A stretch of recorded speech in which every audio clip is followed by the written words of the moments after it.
Good evening from New York, and welcome to Starcast from Planet Waves. I'm Eric Francis Coppolino, your friendly neighborhood astrologer and the author of the Planet Waves column, here with the edition of Starcast for the 6th of February 2025. This accompanies the weekly horoscope.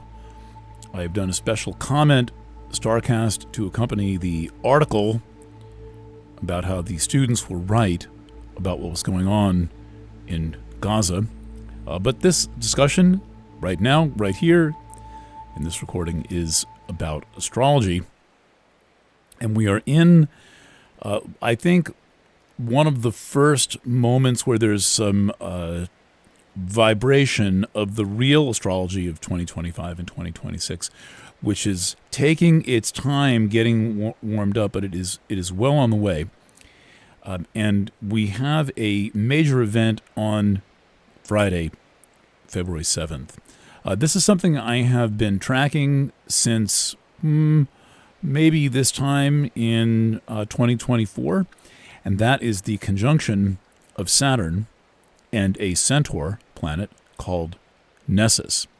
Now, if I say centaur, it's important that you not hear asteroid. They're very different.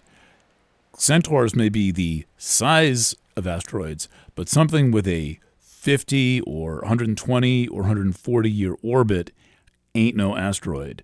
And centaurs are intimately related to the kinds of crisis that we are facing in the 21st century. These kinds of very complicated healing situations and the necessity to take care of ourselves, and this dire, urgent need for humanity to cultivate some wisdom and not be spewing something other than opinions 24 hours a day, 7 days a week, 365 days a year, 366 days on leap year. So the centaur involved in this conjunction is Nessus. It is the third centaur ever discovered.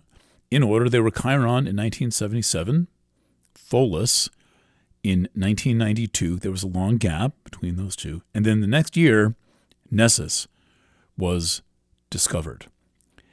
And Nessus is, let's get the orbital profile on Nessus. It's not a nice round number, minor planet. I write quite a bit about Nessus. I look at it in every single chart, and I have been watching this conjunction develop for a long time. And it was last exact in, I should be ready with this, and I think I have written about this, but hold on one second. Aspects, Saturn, conjunct, Nessus. I think we're going to come back to 1971. 73. 73? Nope. 1940, 1973, and 2025.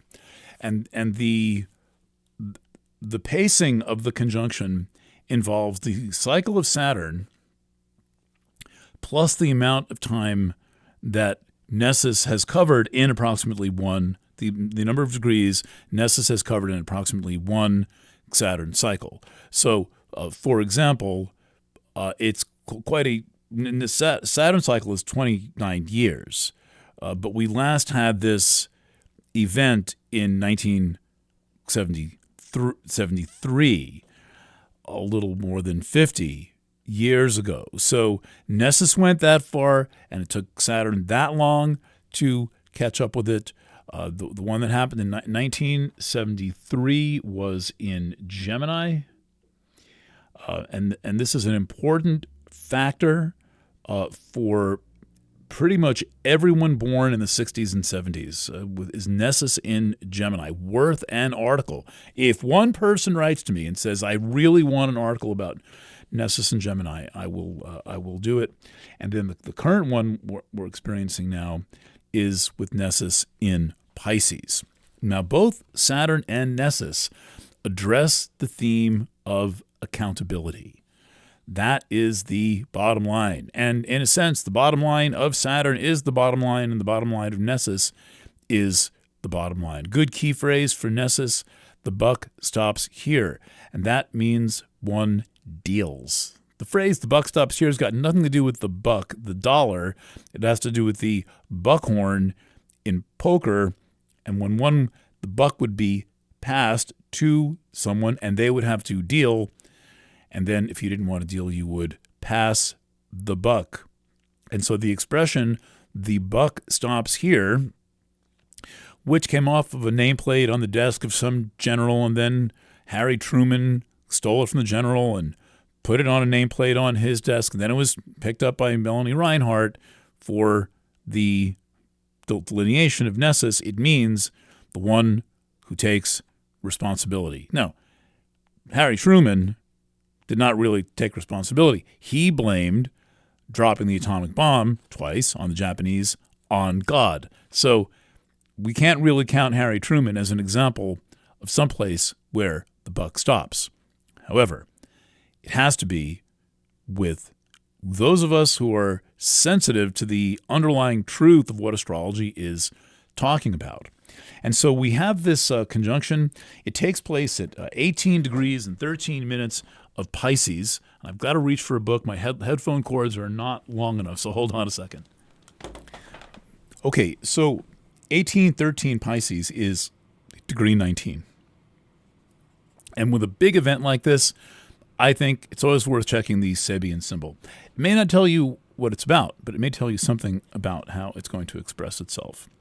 And I think this is pretty fitting. Phase 349, Pisces, 19 degrees. A master instructing his disciple. The transfer of power and knowledge, which keeps the original spiritual and creative impulse of the creative cycle active and undeviated. A little explanation here. I'm reading from, by the way, an astrological mandala by Dane Rudyard. The Hindu ideal of the sacred relationship between a guru and chela, or disciple, has of late become familiar to a vast number of young and not so young people. The doctrine of apostolic succession in the Roman Catholic Church has a similar significance.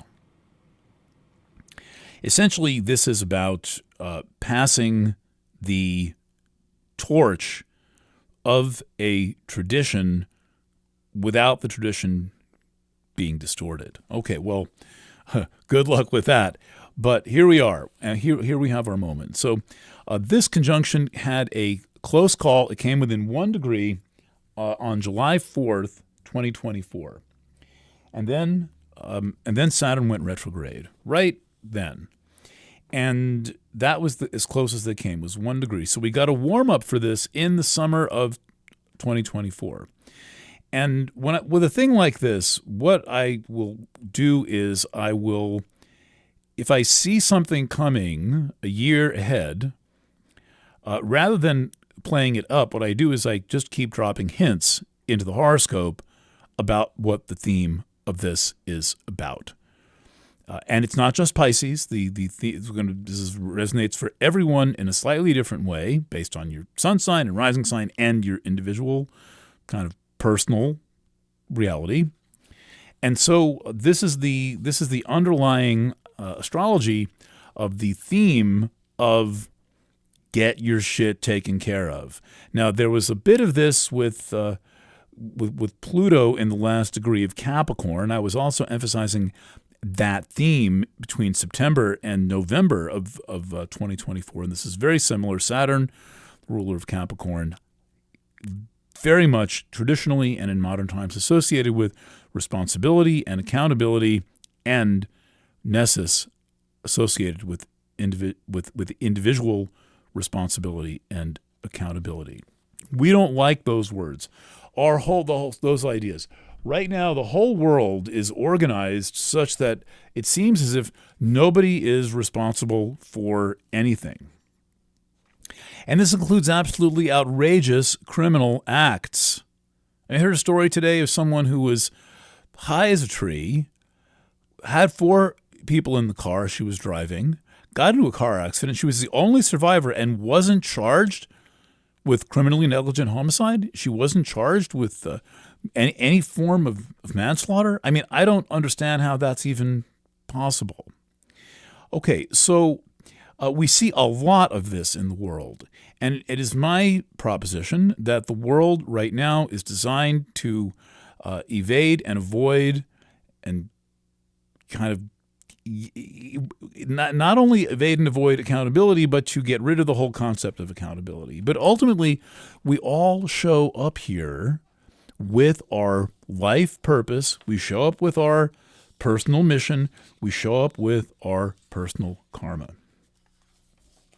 And what makes this personal, I mean, Saturn conjunct Nessus in Pisces can have a very broad influence, a very broad effect. But where Nessus shows up personally is one's conscience. Nessus shows up in our deeds coming back to us, and also shows up in the form of other people's deeds and misdeeds, to be fair, coming back. And most of what I mean by Nessus is misdeeds. I haven't seen this delineated much in the form of that wonderful thing you did, but it would have, if it is going to talk about this concept of karma that we have, that frankly doesn't seem to be very realistic, since all kinds of people who do all kinds of bad things seem to have perfectly happy lives, and plenty of people who don't harm others, who, really, let's say, follow the teachings of Jesus, have perfectly, miserable lives, or in the case of the Palestinians, get the shit bombed out of them for 18 months so that some fucking billionaires can build luxury villas and a resort hotel and golf courses. So I think we need an honest examination of karma, but I will say that it exists. And I think it is also something that people believe in, and it is a way of saying, well, it's better if we conduct ourselves in a civilized and helpful manner, and don't pass the bad vibes on. But regardless of any of that theoretical stuff, in my mind, Saturn-Nessus conjunction is about responsibility and accountability. And I think the Rudyard's take on that degree, that it is a master passing the tradition to a disciple, is actually brilliantly intuitive. Now, he had never heard of Nessus, had no idea this was ever going to happen, but that's his interpretation of that 19th degree Pisces. So now it happens to make this even more personal and individual. Saturn retrograde is exactly trying this conjunction. Well, so Saturn is at 1840 of Cancer, retrograde, and the conjunction is at 1813. So that is a rather, it's like when you pull the guitar string right before you pull it into tune. That's where this is. It is exactly that close, with the tuner still in motion. And you're listening for when it reaches that point of harmony, or you're watching the tuner and it just goes right into pitch. That's what it's doing. It's sliding right into pitch. Well, this brings a distinct individual bit to this setup.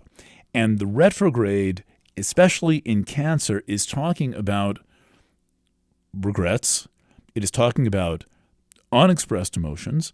It is talking about things that, from the unexpressed topic generally, things we have not expressed and have concealed, withheld, potentially from others and from ourselves in the form of denial. And so this is a very strong conjunction. Given that it's completely esoteric, and I would be completely amazed if anybody anywhere on the internet is talking about this today, or has even mentioned it, but here we are.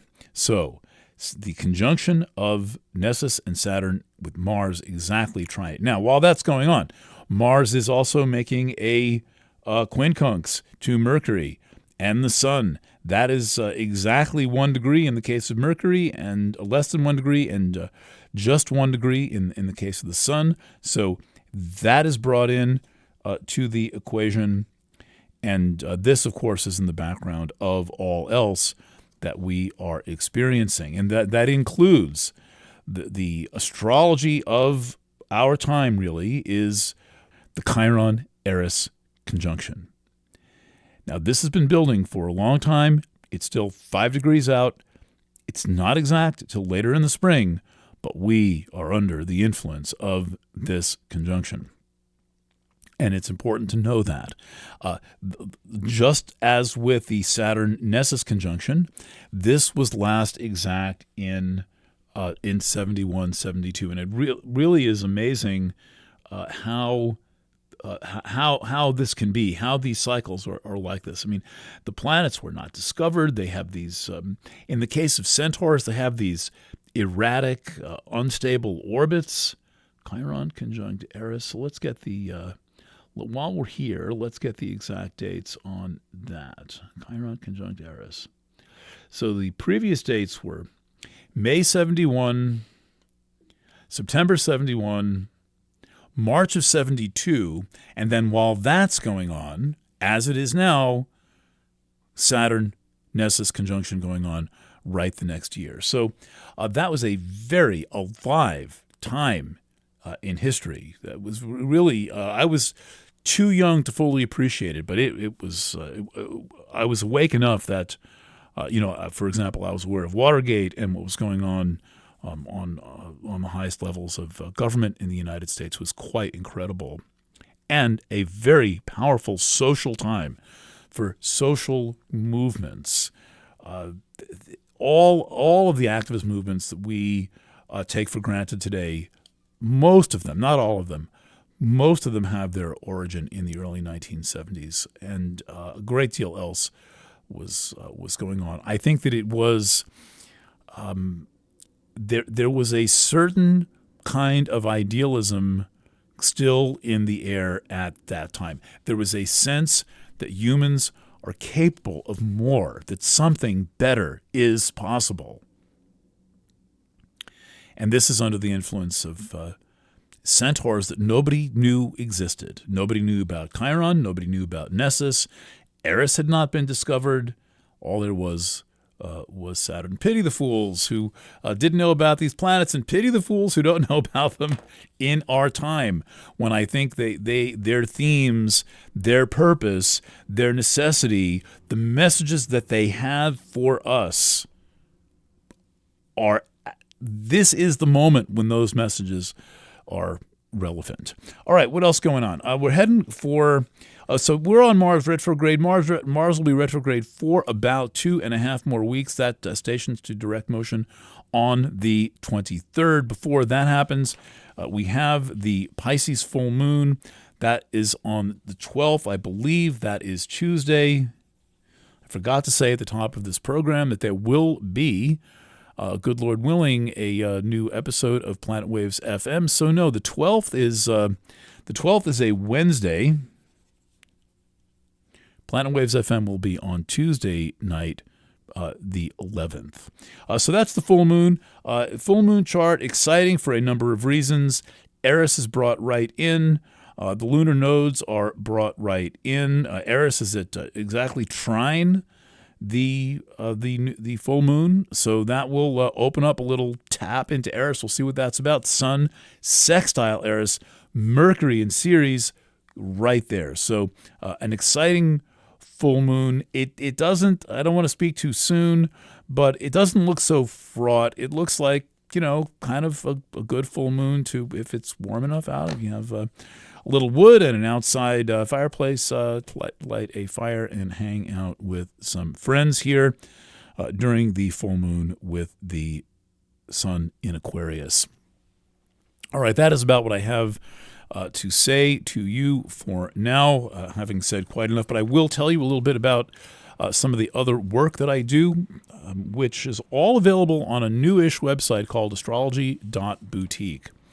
So the reason I do planet waves as opposed to doing something else, when I could do a lot of different things, but I do planet waves because I want to participate in society on the level of being available, having my work be available as a resource for people who are tired of being angry and done with all of the vertigo and the chaos and the confusion and not living the purpose of your life, the purpose of why you came here. And I could only do that.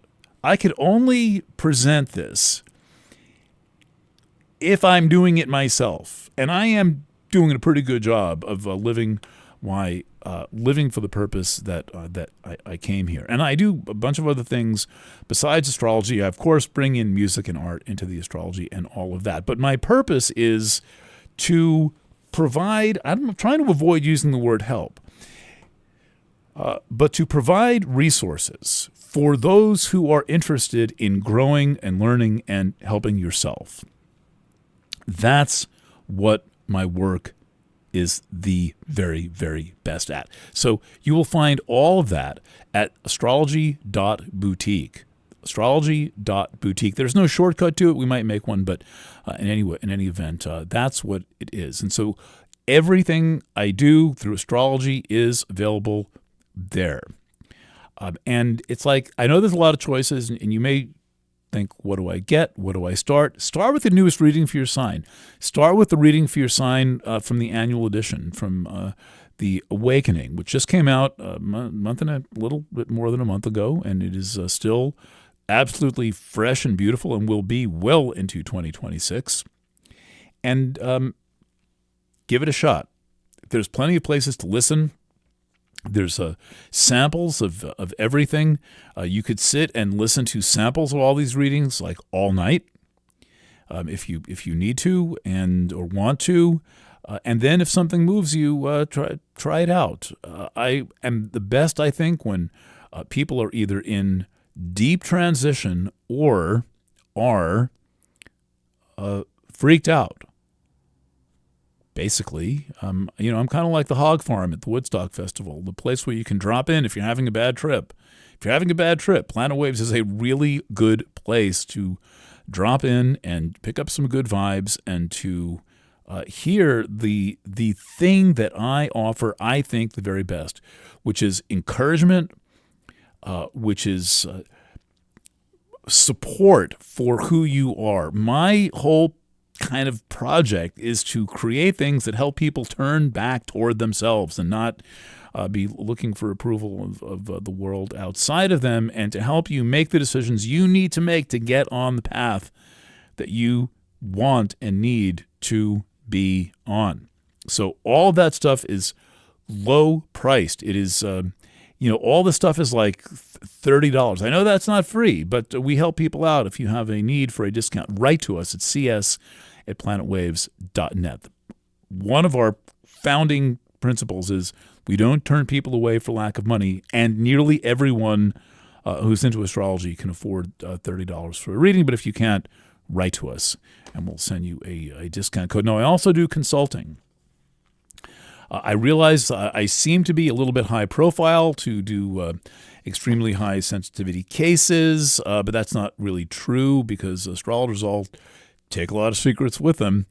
And my specialty as a consultant is mid-late life career changes. So you're 40, 50, 60, and you're rethinking things. You want to get yourself together, and particularly if you're veering into some form of a creative career, but also I work with plenty of people in things like finance and banking and real estate and everything else. But, normally if you're switching careers at 50, you want to do something that more feeds your soul. And so I do that kind of consulting. It is personal consulting. I also handle any form of difficult situations. They might be legal or medical situations, might be a situation with your child, a situation with your parents. I am pretty much your go-to person. I've been doing this a long time, and between work with thousands of clients and with the public as an astrologer, combined with my rather illustrious career as an investigative reporter, I've kind of seen it all. And so nothing particularly shocks me, as you know from my writing in other fields, that I am incredibly open-minded. So you're invited. Speaking of my Book of Blue article, that is on the front page at planetwaves.eu or substack.planetwaves.com. That is a new article on the Book of Blue project, and it is doubled in length since I posted it. And that is all about my holistic philosophy of sexuality and how sexuality begins and ends with your relationship to yourself. Again, that's the Book of Blue article on the front page of the Planet Waves Substack, either planetwaves.eu or substack.planetwaves.com. It's about 5 or 6, 7 stories down. All right, I am going to go. I've got to illustrate the horoscope and call it a day. It's been another productive one, and recording at about 3:12 p.m. So signing off from Kingston, New York. Have a good weekend, and I will catch you with Planet Waves FM on Tuesday night. Lots of love, and bye for now.